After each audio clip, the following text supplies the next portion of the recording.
You are listening to an interview with Kathleen Williams from Montana on Two Broads Talking Politics, part of the Demcast family of podcasts.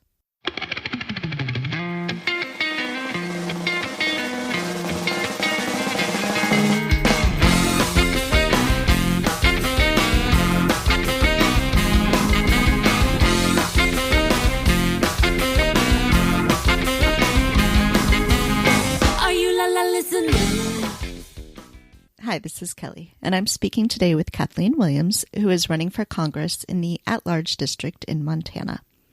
Hi, Kathleen. Hi, Kelly. Great to be with you. Yeah, it's so great to talk to you. I was really rooting you on in 2018, and you came so close to winning. And I think 2020, you're really going to get it over the finish line here. So tell me a little bit about your background and why you're running for Congress.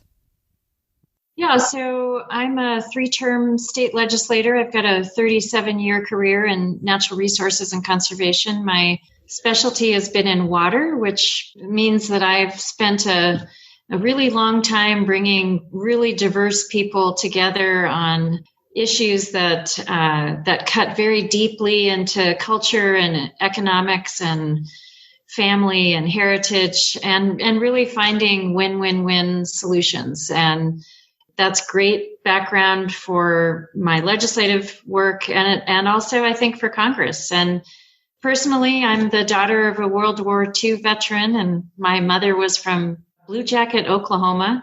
She left there at age 18 to go west to work in the Navy shipyards. And my upbringing has been was about service, hard work, and making your own way.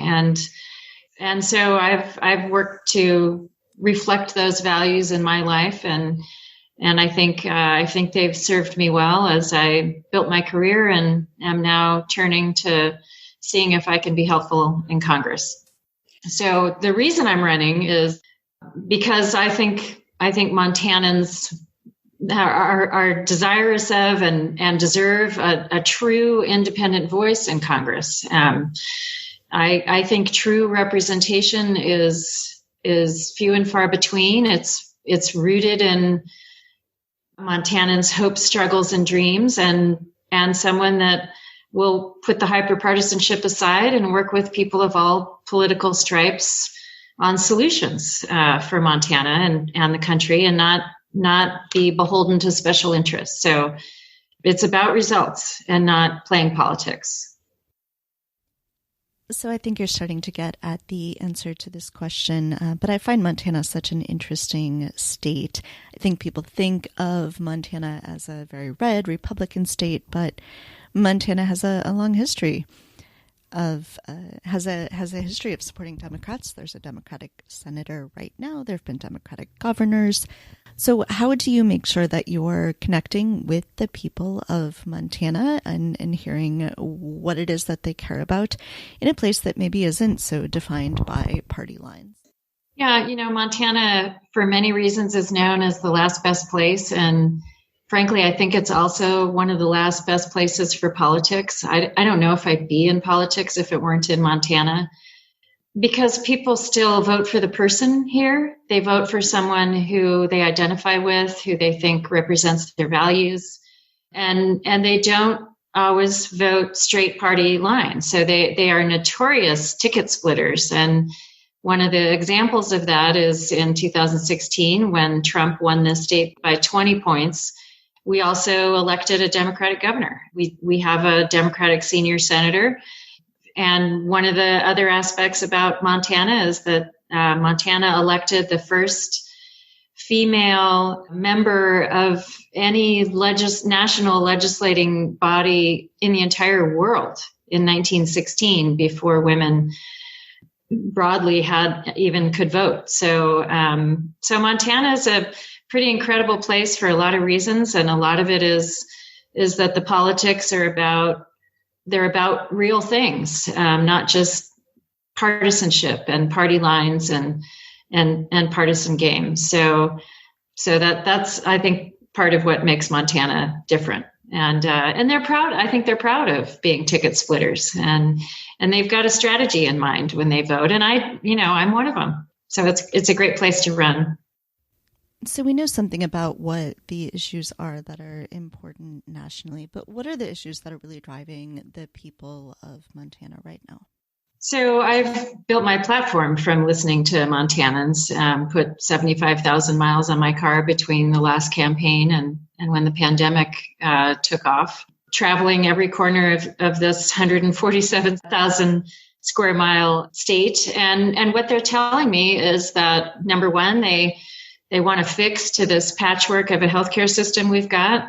It's too expensive. It doesn't work. It's too complicated. They also want to make sure that everyone has opportunity to craft and pursue their own American dream. And then also the third big priority that Montanans tell me is ensuring that we protect our incredible outdoor heritage, our clean air and water, our public lands. That is, it cuts to the core of Montanans, is our ability to get outside and enjoy what makes Montana, Montana. So I imagine Montana's an interesting place to campaign in anyway, being such an enormous state and the congressional district taking up the entire state. But then campaigning right now during a pandemic is even a different thing altogether. So what does that look like right now? How is campaigning in 2020 different for you than campaigning in 2018? Well, 2018, we sort of threw out the playbook that encourages people or candidates to focus on the big seven, meaning our most urban areas. And I just got in my truck camper with my dog and a staffer, and we drove all over Montana and talked to people in their communities over their kitchen tables or in their local cafes about what was important to them, and put 75,000 miles again on the vehicles between that campaign and the beginning of this one. So that's how you campaign. It's very different now. We're doing a lot of the same things we did last time. So we're being very strategic on social media and, of course, doing television and radio ads and mail and all the normal parts of the campaign. But the real thing that's different is my inability to get out physically to talk to Montanans. So I am making a lot of phone calls, and I'm calling people and asking them what they care about and how I can be helpful. And so luckily we did that traveling in the past because people remember that. They're like, oh yeah, she's the one that'll talk to anyone. And that reputation persists and precedes me. And I think we built a great foundation that we're sprinting from now, and that's going to serve us well. You mentioned healthcare as an important issue. Healthcare was already a very important issue in 2018, but now in the midst of a pandemic is increasingly important. What are some things that you would like to see Congress doing to improve healthcare in this country? So, I mean, I just have to start out by saying that everyone deserves access to quality, affordable healthcare. We've been saying that for years now, and we've got to get there as a country. And the healthcare issue is personal for me. When I was 11, my mother started to lose her memory, and it turned out that was early onset Alzheimer's. And my dad and I became her caregivers for 8 years until she passed away. And so I know what a healthcare crisis can do to a family, and it's tough. So I've worked on healthcare issues in the legislature. Despite having a career in natural resources, healthcare was one of my priorities, and the economy were my priorities in the legislature, because that's what people were telling me they needed. So I am proud to have advanced and passed legislation that's saving lives, that's increasing that access and affordability of healthcare. So we need a leader that can do that in Congress and has a history of doing that. You know, my opponent his response to COVID is encouraging Montanans to buy these short-term risky insurance plans, even though those are exempt from providing COVID testing and care. So we need a healthcare leader. I have a platform on my website, KathleenForMontana.com, that has quite a few elements to it. You know, allowing people 55 and older to buy into Medicare, allowing negotiation for drug prices with the money saved, helping people pay their premiums that Congress had committed to under the ACA, protecting the Affordable Care Act that has been so important, elements that have been so important to people, like protection for pre-existing conditions and the ability to do the expanded Medicaid that we did in Montana. I was honored to be part of that. Ensuring that mental health is part of any comprehensive policies associated with healthcare, and just making sure that we fix this inefficient system that we've got. There's all kinds of countries that are doing it better than we are, and we need leaders on this topic. So I'm looking forward to being that leader. Has COVID hit Montana very hard? I live in Chicago, where it's very densely populated, and I know what the spread of the pandemic looks like here. But what does that look like in a place like Montana? So relative to other states, we are doing fairly well. But of course, every illness and every death is a tragedy. We have a statewide mask order in place. And we took action early and then opened up carefully. That said, we are a destination for so many people. And when you go to trailheads and parking lots, there are an incredible number of out-of-state plates. So we're encouraging people to be smart and protect their neighbors. And our campaign has been, again, providing leadership on this issue from the very beginning. We put up a resource page on our website and continue to update that on, where you could get help, and encouraging people to reach out to those feeling isolated.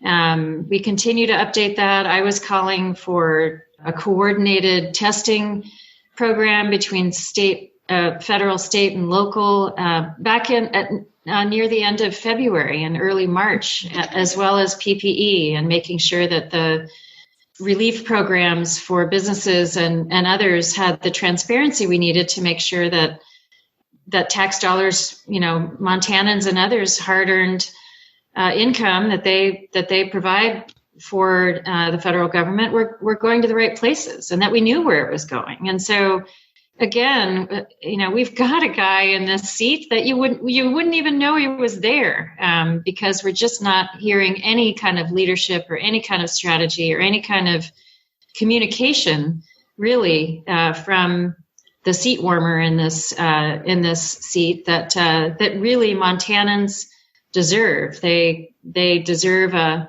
higher standard for that office and a higher standard for who's in it, and I look forward to being that higher standard. You noted that you've worked in resource management. The current administration, of course, has done a ton to really essentially destroy the environment, to roll back protections. What are things that you think the federal government and Congress in particular should be doing, could be doing to protect the environment, to make sure that we're protecting that land and sky and water in Montana? Well, I'll tell you, we need to not elect my opponent. He has advocated for transferring public land. That was one of his top priorities when he ran for this office before. So he wants to industrialize our public lands. He's all about, getting as much income out of them as possible. And, we get a lot of income out of them right now because businesses and people are moving here and spending their dollars here, traveling here because of our public land that are not industrialized. So the way we protect them is to elect a champion for our outdoor heritage, myself, and not my opponent. And his economic plan involves, which is, by the way, just pulled off a shelf of one of his right-wing funding groups, or much of it is, also has significant permanent regulatory rollbacks. So any regulation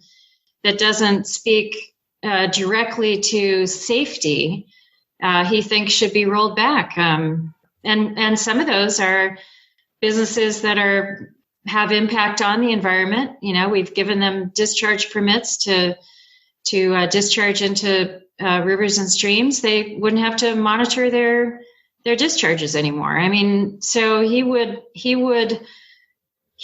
destroy what makes Montana special, and do it in the name of short-term profits. And that's not leadership. That's not what Montanans want. It's out of touch. It's an East Coast developer, nothing against East Coast, coming here and putting his values atop a state that he doesn't understand.